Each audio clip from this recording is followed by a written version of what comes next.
There are currently 8 billion people inhabiting Earth. At this very moment, you're observing the lives of 11 of them. Screen 1 shows a man in Tehran casually walking towards a cafe. Unbeknownst to him, a satellite is meticulously tracking his every step.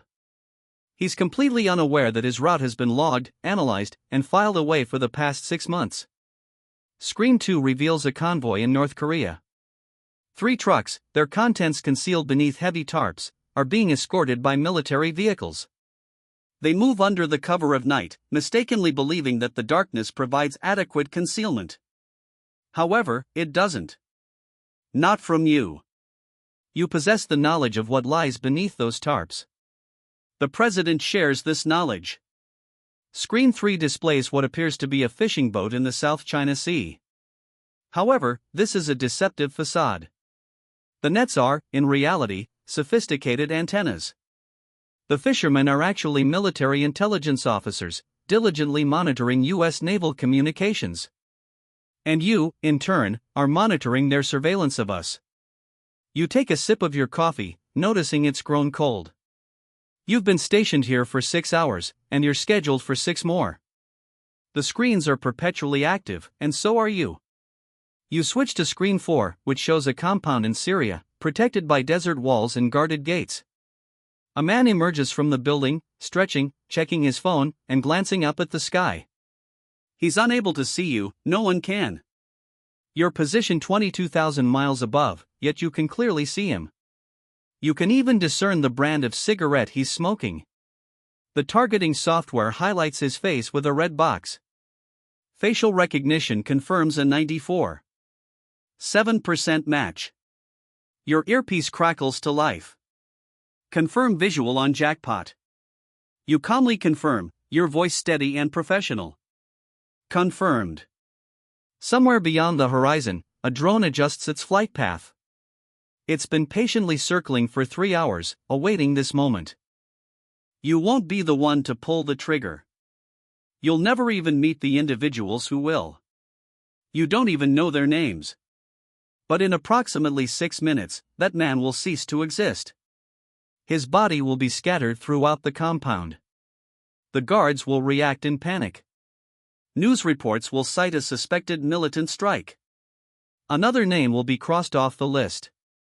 All because you saw him, because you're always watching. CIA, NSA, FBI. These are names familiar to everyone. They frequently appear in movies, TV shows, and news reports. NRO, on the other hand, was 3 letters that meant nothing to the public until 1992. 3 letters that still remain largely unrecognized. This is intentional. The National Reconnaissance Office was founded in 1961, at the height of the Cold War. The Soviets had just launched a man into space, and America needed a way to monitor their activities. Thus, an agency was created to observe, not from the ground, but from orbit. For 3 decades, the NRO officially did not exist. Its budget was concealed within the Air Force's spending. Its employees told their families they worked for other government agencies. Its satellites were launched in complete secrecy. In 1992, the government finally acknowledged its existence. However, even today, most people remain unaware of it. The CIA captures headlines, the NSA becomes embroiled in scandals, and the NRO receives nothing. This is precisely how they prefer it. While the budget remains classified, estimates place it at over $30 billion. This exceeds the budgets of the CIA and the FBI, making it one of the largest intelligence budgets in the world. Yet, most taxpayers are completely unaware of its existence. They don't employ human spies. They don't recruit assets within foreign governments. They don't carry out assassinations. Instead, they do something far more powerful: they see everything. Every American spy satellite belongs to them. Every image captured from space, every signal intercepted from orbit, every piece of intelligence that originates from satellite imagery, is their work. That's you. You weren't recruited from special forces, or even from the military. Your recruitment came from MIT, Caltech, Stanford, from the NSA's mathematics department. A professor approached you after class. You had been conducting research on image processing and machine learning, long before those terms became widely used. You were working on pattern recognition algorithms. There's a government program, he said. They want people who can process information, lots of it, fast. They're looking for a specific kind of mind. The interviews spanned 3 months. 6 different agencies interviewed you. Polygraph tests stretched for 8 hours. Background checks delved into your past, even reaching out to your kindergarten teacher. They spoke with your ex-girlfriends, your high school rivals, and the guy you fought with during your freshman year of college. They sought to know everything, not just your actions, but also your thoughts and intentions. The same question was posed repeatedly, in various ways. Can you handle seeing things you can't unsee? You confidently answered yes, completely unaware of the true meaning of that statement. You are about to find out.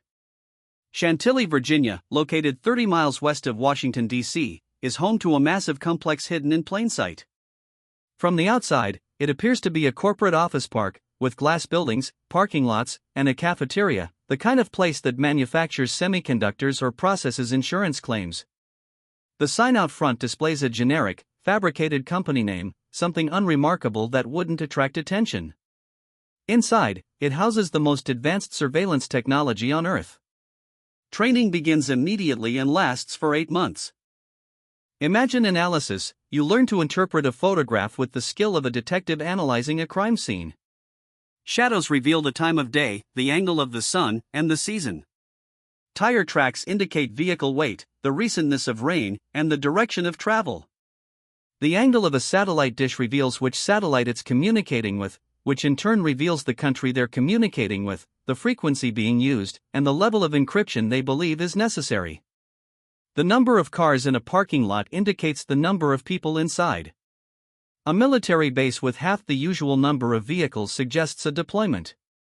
An office building with cars parked at 3 a.m. signifies a crisis.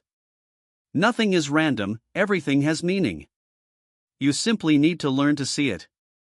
Pattern of life analysis. Everyone has routines. Everyone. The dictator who visits his mistress every Thursday. You know because his car takes a different route, a route you've tracked for 6 months. The general who smokes on the same balcony every morning at 7 a.m. You know his brand, when he switched brands, and what that change might indicate about his health. The scientist who walks his dog at 6 p.m. every day, taking the same route to the same park, where he sits on the same bench for exactly 11 minutes. People believe they are unpredictable, but they're wrong. They are creatures of habit. And from 22,000 miles above, those habits are perfectly visible. Platform familiarization. You learn about every satellite in the constellation. The ones that capture still images with resolution so high you can read a license plate and with timestamps accurate to the millisecond. The ones that record video, providing full motion surveillance from space, offering hours of footage tracking a single vehicle across a city. The ones that intercept communications, including phone calls, radio transmissions, and data links. If it broadcasts, they can capture it. The ones that detect nuclear tests, using seismic sensors and atmospheric analysis, capable of differentiating between an earthquake and an underground explosion. And the ones we don't talk about. The ones whose existence is known to only a few dozen people on Earth. You won't see those for years, but they're up there, watching and targeting. The training takes a darker turn here. You learn how your intelligence feeds into the kill chain. The image you capture becomes a target package. The target package goes to analysts, who then present it to policymakers. The policymakers, in turn, brief the president. And sometimes, the president says yes. Then the target package becomes a drone strike, a special forces raid, or a cruise missile. You learn that the difference between observation and execution is a single phone call, a single signature, a single authorization. You're not the one pulling the trigger, but you're an integral part of the machine that does. You need to understand that. The clearance process takes another 6 months. Just when you believe you've answered every possible question, they have more. SCI, sensitive compartmented information, is the baseline. It's what everyone here possesses, even the secretary who checks badges. But within the NRO, there are compartments within compartments, programs within programs, clearances that don't have names, only code words. Some satellites are so highly classified that their existence is denied even to other intelligence agencies. The CIA and the NSA are unaware of them. Their imagery is accessible to perhaps 30 people in the entire government, the president, a few cabinet members, and a select group of analysts who have been vetted for decades. The capabilities of these platforms are never discussed, never written down, never acknowledged.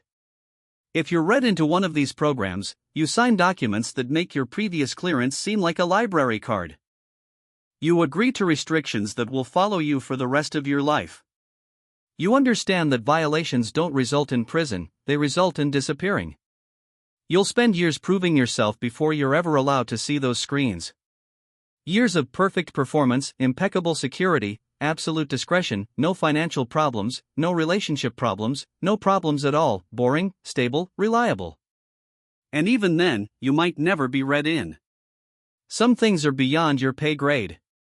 Some things are beyond everyone's pay grade except for the select few who need to know. You learn to accept that. You learn that not knowing is a form of protection. What you don't know, you can't reveal. What you can't reveal, you don't have to carry.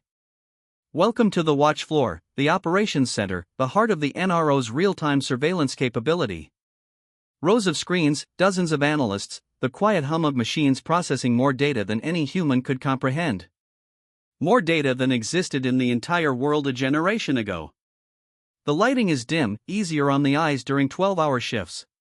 The temperature is cool, keeping the equipment running smoothly and the analysts alert. This is where the world is watched. At any given moment, NRO satellites are imaging thousands of locations worldwide, military bases in Russia, nuclear facilities in Iran, terrorist compounds in Syria, government buildings in North Korea. But also shipping lanes, every major port, every choke point where a war could erupt. Airports, not for security, but for tracking who's flying where, which private jets belong to which oligarchs.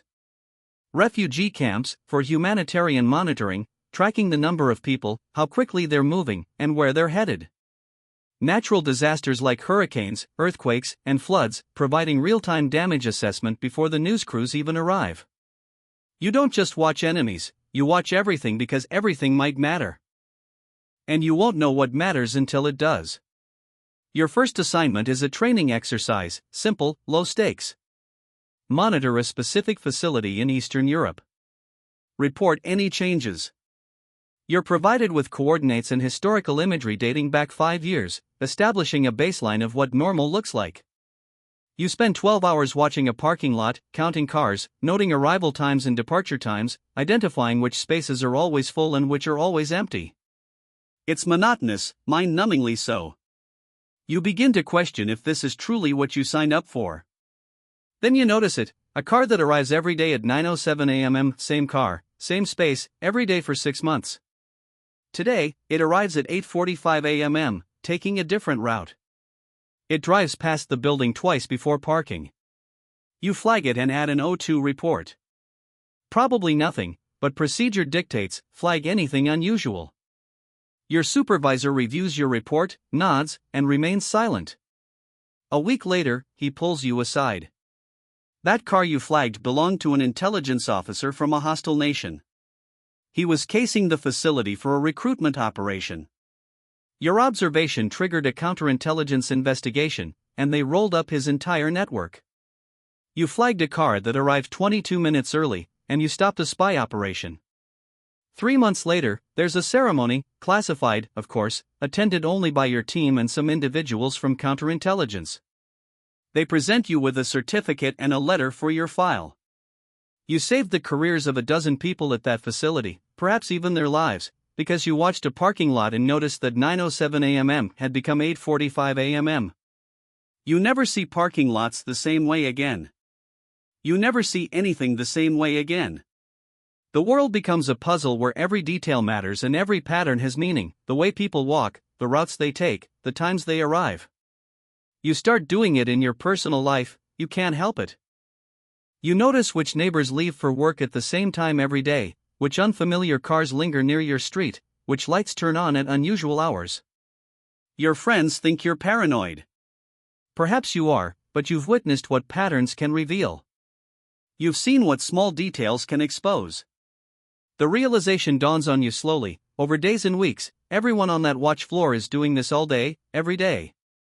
Thousands of analysts across the intelligence community, tens of thousands of targets, millions of images processed every day. And you're just one piece, one set of eyes in a machine with a million eyes, a machine that never sleeps, never blinks, never looks away. You've been here for 2 years now. You've proven yourself and earned access to better systems, higher resolution feeds, and real-time video from space. The term used internally is God view. It's not a joke, nor is it an exaggeration. You can see everything. License plates from space. The resolution is classified, but you can read a newspaper headline if the angle is right. You can discern the color of someone's shoes. Heat signatures and infrared imaging allow you to see through darkness, through clouds, and even through roofs. You can see a car engine that was turned off an hour ago, the heat lingers, revealing when they arrived. You can see which rooms in a building are occupied, where people are sitting, and whether they're moving. Pattern analysis software tracks every vehicle in a city, learns normal traffic patterns, and alerts you to anomalies: a car taking an unusual route, a truck visiting the same location 3 times in a week, a pattern emerging from chaos. Night vision, thermal imaging, infrared, and multispectral sensors reveal things that human eyes cannot. For you, it's always daylight, always clear, always visible.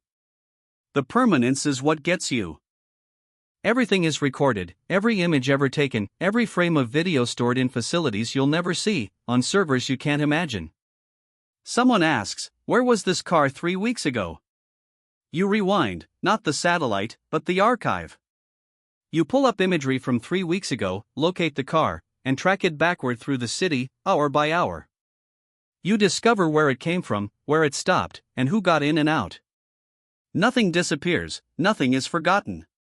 Every movement anywhere on Earth is logged and stored. You could track a person's entire life, every trip they've taken, every place they've visited, every pattern they've ever followed. The only limit is attention. There's simply too much to watch, too much to process. The algorithms assist, but ultimately, someone has to look, someone has to decide what matters. That's you. The targets you track become familiar. You know them better than they know themselves: nuclear scientists in Iran, whom you watch drive to work every morning, knowing their routes, their stops, and the coffee shop one of them frequents. You watch their children go to school, recognizing which kids are theirs and which cars their wives drive. You're not targeting the families, you're building a pattern, understanding the network, but you see them anyway.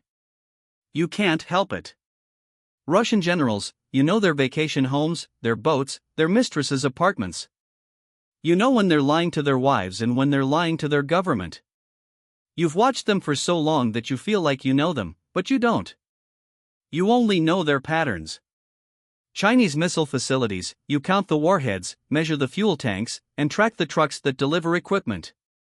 You estimate their capability down to the last detail, knowing more about their nuclear arsenal than most of their own government does. Terrorist commanders, you watch them for months, sometimes years, learning their habits, their security measures, and their weaknesses. And then, one day, you don't watch them anymore because a drone was watching too, and someone made a call. The power is intoxicating, that's the truth. Absolute knowledge, total visibility. You can watch anyone, anywhere, anytime. But the weight is crushing because you know what this information does. Every target you track is a potential corpse. Every pattern you map is a future operation. Every image you analyze might be the last image of someone's life. You're not pulling the trigger, but you're handing someone the gun. The call comes on a Tuesday afternoon, a high-value target, top 10 on the kill list. You've been tracking him for 8 months. He's careful, never staying anywhere more than 2 nights, using couriers instead of phones, changing vehicles constantly, and traveling with decoys who dress and move like him. He's survived 6 assassination attempts, drone strikes, raids, car bombs, slipping away every time, as if he knows they're coming. But you're patient, and you have eyes in the sky that never blink. You've been building his pattern for 8 months, not just his, but everyone around him, his couriers, his guards, his family. The break comes when you notice something. Every few weeks, he visits a specific compound, a remote location in the desert with nothing around for miles. He always arrives at night and leaves before dawn. You check historical imagery going back 2 years, examining every visit you can find. The visits align with new moon cycles, maximum darkness. He thinks darkness hides him, but he's wrong. Thermal imaging doesn't care about darkness. To you, he glows.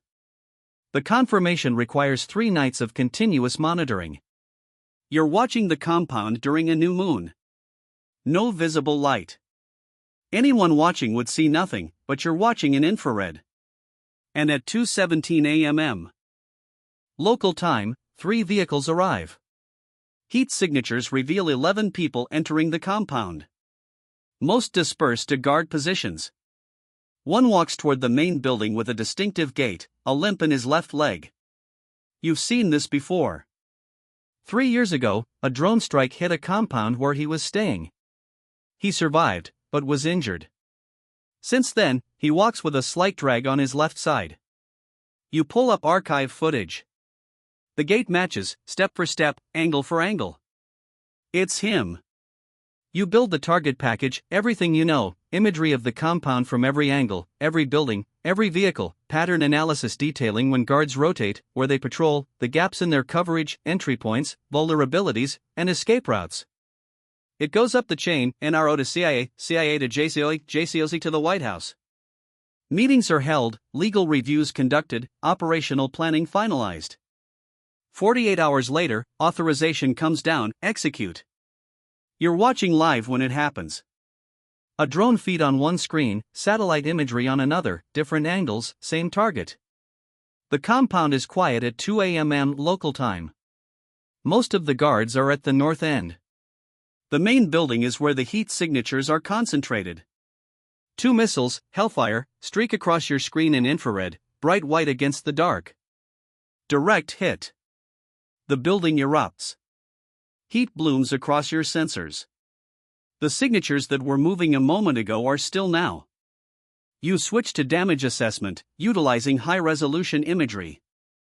You count the bodies. 11 heat signatures entered, 0 are moving. You scan for survivors, for anyone who might have escaped. The perimeter is clear. Target eliminated, high confidence. You file the report. Target eliminated. Collateral damage, 3, within acceptable parameters. What does that mean? Acceptable parameters. You don't decide, you just count. You clock out. The sun is coming up. You've been on shift for 14 hours. You drive home. The streets are quiet. Everyone else is just starting their day, going to work, taking kids to school, normal things. You make dinner, breakfast, whatever meal it is when you've been awake all night. You watch TV. The news is on. They're talking about a militant strike overseas, a top terrorist eliminated. They show a map, a vague location. You know exactly where it was. You watched it happen, you counted the bodies. The news anchor moves on to the next story, weather, sports, traffic. You turn off the TV. You watched a man die from 22,000 miles away. You didn't pull the trigger, didn't launch the missile, and didn't even give the order, but you held the flashlight. You pointed and said, "There." You confirmed the target, you made the kill possible. Is that better? Is that worse? You stopped asking. The question doesn't have an answer, or it has too many answers. Some days, you feel like a hero. You stopped a terrorist, you saved lives. The people who would have died in his next attack will never know they were in danger. Some days, you feel like something else. You watched a man take his last breath. You don't know his name, you only know his code name, Jackpot, a playing card designation for a human being. He had a family somewhere, children, maybe a mother who will mourn him, friends who will remember him differently than you do. But he chose his path. He built bombs, he killed innocents. He was going to keep killing until someone stopped him. You stopped him. That has to be enough. You make it enough. After years on the watch floor, you've seen things, things that don't involve weapons or operations, just humanity unfiltered, unaware. You've watched genocide in slow motion. A country in Africa, ethnic tensions that had been simmering for decades, then one day, they boiled over. You watched villages burn, not in news footage, but in real time. Satellite imagery updating every few minutes. You watched the machetes come out. You couldn't see the individual axes, the resolution isn't quite that good, but you could see the crowds, the bodies, the mass graves being dug. You watched it for weeks, documenting, reporting, and sending imagery up the chain. Reports were filed, meetings were held, and memos were written. Nothing was done, not enough anyway, not fast enough. You watched it happen, you couldn't stop watching. It was your job. You know the exact death toll, not the official number, but the real number, the one you counted from space. You've watched nuclear programs hide themselves. A country that swears they have no weapons program signs treaties that allow inspectors. You found the facility buried in a mountain, the entrance disguised as a mining operation. You counted the shipments, calculated the enrichment capacity, and reported it. Politicians debated for months, years, sanctions were proposed, and negotiations began. Meanwhile, you watched the centrifuges spin. You estimated how close they were to a weapon. You know the truth, the public gets whatever version of the truth the politicians decide to share. You watch people disappear, a dictator's enemies, dissidents, anyone who spoke too loudly. You watch them get taken from their homes in the middle of the night by unmarked vehicles and men in masks. You track the vehicles to military bases, to prisons, to facilities that don't appear on any official map. You watch people enter those facilities, you never see them leave. Their families are still searching, still hoping. You know the truth, you can never tell them. The psychological toll is real. You see everything, you control nothing. You know which leaders are lying, which countries are cheating, and which atrocities are being committed right now as you read this. And you can't tell anyone, ever. The clearance that allows you to see the truth is the same clearance that forbids you from sharing it. You carry it alone. You and everyone else on that watch floor, a silent brotherhood and sisterhood. A community bound by secrets too immense to share, burdened by knowledge that could shatter the world's fragile peace. Some can't bear the weight. The pressure becomes too much, and they break. They're quietly reassigned, shuffled off to analysis, research, anything to get them away from the all-seeing screens that haunt their dreams. Some seek solace in the bottle, others find their marriages crumbling under the strain of unspoken truths. And some simply retreat into themselves, becoming ghosts in their own lives, forever silenced by what they know. You learn the art of compartmentalization, the ability to witness unimaginable horrors and then walk through the door and pretend everything is normal as you make dinner for your family. To live with secrets that could rewrite history, to pretend you're blissfully ignorant of the darkness lurking just beneath the surface, it's a deeply unhealthy existence, a constant assault on your soul. But it's the job. It's what you've signed up for. Then, at 3 a.m., your phone vibrates, jolting you awake. Emergency recall. Drop everything. Get to the operations center. Now. The adrenaline surges through you. You're out of bed in seconds, dressed in 2 minutes, and tearing down the road in 5. By the time you arrive, the watch floor is a hive of activity. Every station is manned, every screen ablaze with the same chilling image, North Korea. The situation briefing is concise, terrifying. Satellite imagery has detected unusual activity at a known nuclear test site. Heavy trucks are moving, fuel is being loaded, and the observed patterns are eerily consistent with preparations for a missile launch. They conduct these tests periodically, saber-rattling displays intended to project strength on the world stage. It's usually just theater, a carefully choreographed performance. But the trajectory data is wrong. If this is a test, the missile should be landing in the ocean, within designated impact zones, international waters, far from any populated areas. This trajectory doesn't match any of those zones. If it's not a test, then it's an attack. It's headed somewhere else. Somewhere with people. Somewhere that would mean war. You have maybe 4 hours to decipher the truth, to determine the fate of the world. The pressure is immediate, crushing, total. The president is awake, huddled in the situation room, watching your feed, his hopes and fears resting on your shoulders. NORAD is on high alert, meticulously tracking every blip in North Korean airspace. Missile defense systems are spinning up, interceptors poised and ready. The Pacific Fleet is steaming toward battle stations, a silent armada ready to unleash its fury. And it all hinges on what you see, on what you can discern in the next 4 hours.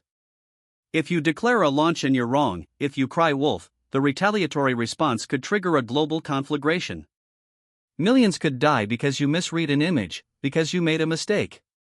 Conversely, if you miss it, if you dismiss it as a test and you're wrong, the outcome is the same. A missile lands. People die. War begins because you failed to see the warning signs. No pressure.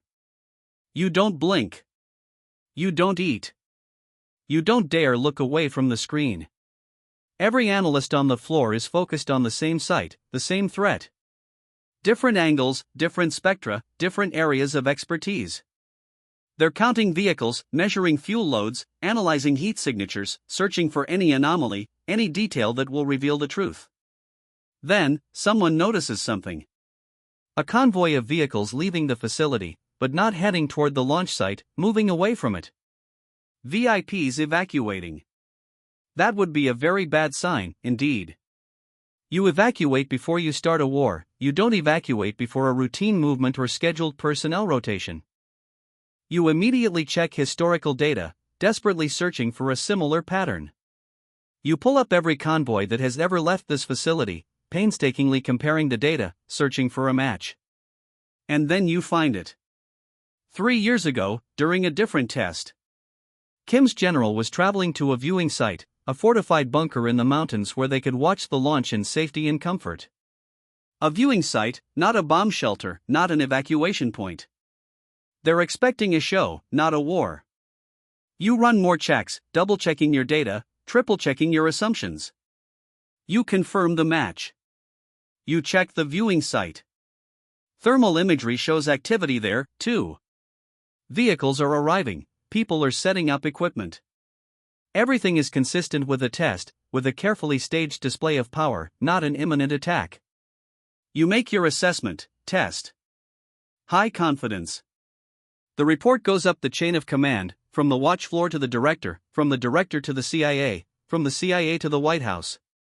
The president stands down. NORAD relaxes its posture. The fleet remains alert but refrains from escalating. 2 hours later, a missile launches. It arcs across the Sea of Japan, landing in the Pacific Ocean, within the designated impact zone. Just like you predicted. A test. Just a test. The talking heads on the news will debate its significance for days. Was it provocative? Should there be sanctions? What does it mean for regional stability? They have no idea how close the world came to the brink, how close humanity came to oblivion. The world was 30 minutes from nuclear war.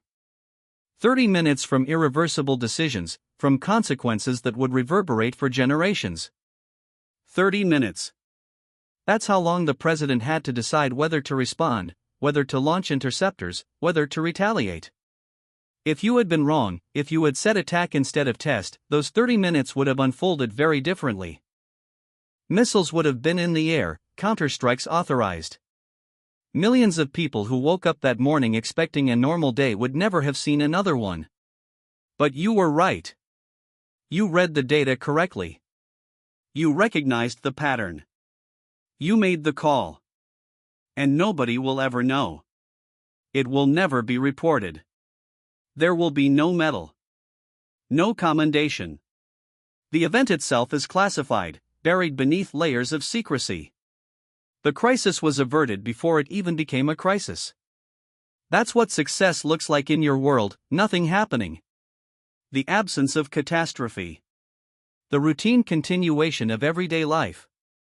You go home, but you can't sleep. You keep seeing the trajectory map on your ceiling, the line that almost ended everything. You think about the people who went about their day, blissfully unaware of the peril they had faced, the families having breakfast in Seoul, the businessmen commuting in Tokyo, the sailors on ships in the Pacific. All of them alive because you were paying attention, because you saw what others might have missed. This is why you do it. This moment, this feeling, the weight of responsibility, the knowledge that you made a difference, makes the endless wait worthwhile. It has to be. Years pass, and you rise through the ranks. Now you manage analysts, training the new recruits. They come in wide-eyed, excited about the technology, the resolution, the access. They feel like superheroes, wielding the power to see everything. They don't understand yet. They don't grasp the weight of it all. You try to prepare them, but you inevitably fail. Some things can only be learned by living them, by staring into the abyss and realizing that it's staring back. Privacy is an illusion, a comforting fiction we tell ourselves. It died long before most people even knew it existed. Every government with satellites can see what you're doing, where you're going, who you're meeting. The technology gets better every year, the resolution improves, the coverage expands. The algorithms get smarter, more sophisticated. Soon, there won't be anywhere on Earth that isn't watched, every movement tracked, every pattern analyzed. The only question is whether they're looking at you specifically. Right now, probably not. There are 8 billion people on this planet. Nobody has the time or resources to watch all of them, but they could be at any moment, for any reason. And you'd never know. NRO feeds intelligence to every agency, CIA operations, NSA analysis, FBI investigations, military planning. Your imagery has started wars. You've provided the evidence that justified invasions, the proof that enemies were building weapons of mass destruction. But your imagery has also ended wars. You've tracked ceasefires, verified treaties, confirmed that weapons were destroyed.